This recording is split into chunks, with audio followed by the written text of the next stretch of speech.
News Kaleshwaram ప్రాజెక్టుపై commission విచారణ కొనసాగుతోంది.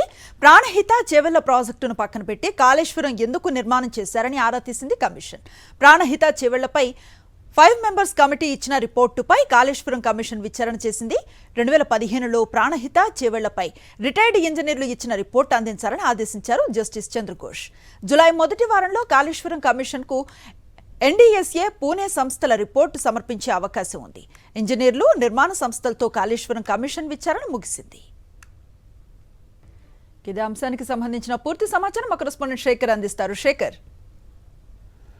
అనుశ్రీ, తెలంగాణ రాష్ట్రంలో మేడిగడ్డ, అన్నారం, సుందిల్లా బ్యారేజీలలో అవకతవకలు జరిగాయని కాళేశ్వరం కమిషన్ ఏర్పాటు చేసింది. ఈ కాళేశ్వరం కమిషన్ విచారణ కొనసాగుతోంది. ఈ రోజుటి వరకు ఇంజనీర్లకు సంబంధించి నిర్మాణ సంస్థలైనటువంటి ఎవరైతే సభ్యులు ఉన్నారో సంస్థలైనటువంటి వాళ్ళందరితో కూడా విచారణ పూర్తయిందని చెప్పుకోవచ్చు. ఇక్కడ రేపటి నుంచి అఫిడవిట్లకు సంబంధించినటువంటి స్వీకరణ, ఈ నెలాఖరులోగా టెక్నికల్ అంశాలన్నిటి మీద కూడా పూర్తి స్థాయిలో కసరత్తు చేసి ఒక నివేదికను తయారు చేసేటువంటి అవకాశాలు అయితే ఉన్నాయని చెప్పుకోవచ్చు. ఇక కాళేశ్వరం కమిషన్ ప్రధానంగా మేడిగడ్డ, అన్నారం, సుందిల్లా బ్యారేజీలు అక్కడ కట్టడానికి రీజన్ ఏంటి, గతంలో ఉన్నటువంటి ప్రాణహిత చేవెళ్ల ప్రాజెక్టు ని అట్లాగే కొనసాగించకుండా మేడిగడ్డ ప్రాజెక్టు అక్కడే కట్టడానికి రీజన్ ఏంటి అన్నటువంటి అంశాల మీద ఆరా తీస్తున్నట్టు తెలుస్తూ ఉంది. అట్లాగే 2015లో రిటైర్డ్ ఇంజనీర్లు 5 సభ్యులతో కూడినటువంటి ఒక కమిటీ ప్రభుత్వానికి ఒక నివేదిక ఇచ్చింది. ప్రాణహిత చేవెళ్లను కొనసాగించాలి, మేడిగడ్డ దగ్గర బ్యారేజీ కట్టకూడదు అన్నటువంటి అంశంతో కూడినటువంటి ఒక నివేదిక ఇచ్చింది. దాని ద్వారా ఏమైనా ఇరిగేషన్ శాఖ యాక్షన్ తీసుకుందా లేదా అన్నటువంటి విషయాల మీద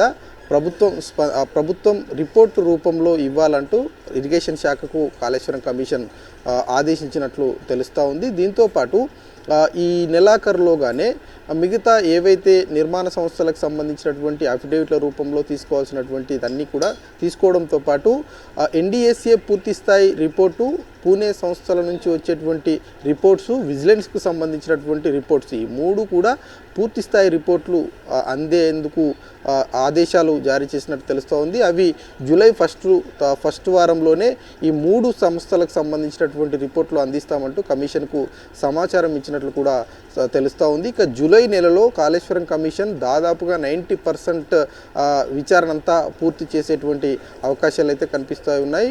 ఆగస్టు మొదటి వారంలో ప్రభుత్వానికి కాళేశ్వరం కమిషన్ ఈ అవకతవకలకు సంబంధించినటువంటి అంశం మీద ఒక నివేదికను సబ్మిట్ చేసేటువంటి పరిస్థితులు అయితే కనిపిస్తూ ఉన్నాయి. ఓవరాల్గా చూసుకుంటే టెక్నికల్ అంశాల మీద ఈ నెలాఖరులోగా పూర్తి స్థాయిలో కసరత్తు పూర్తి చేసి నెక్స్ట్ మంత్ ఓపెన్ కోర్టుకు కాళేశ్వరం కమిషన్ వెళ్ళనుంది. ఆ తర్వాత ఆగస్టు మొదటి వారంలో ఈ కాళేశ్వరం ఈ 3 బ్యారేజీలకు సంబంధించినటువంటి అంశం మీద ఆర్థిక పరమైనటువంటి అవకతవకలు జరిగాయా లేదన్నటువంటి విషయం మీద ఒక నివేదికను అందించేందుకు కసరత్తు అయితే చేస్తుందని చెప్పుకోవచ్చు. Right, thank you Shekhar.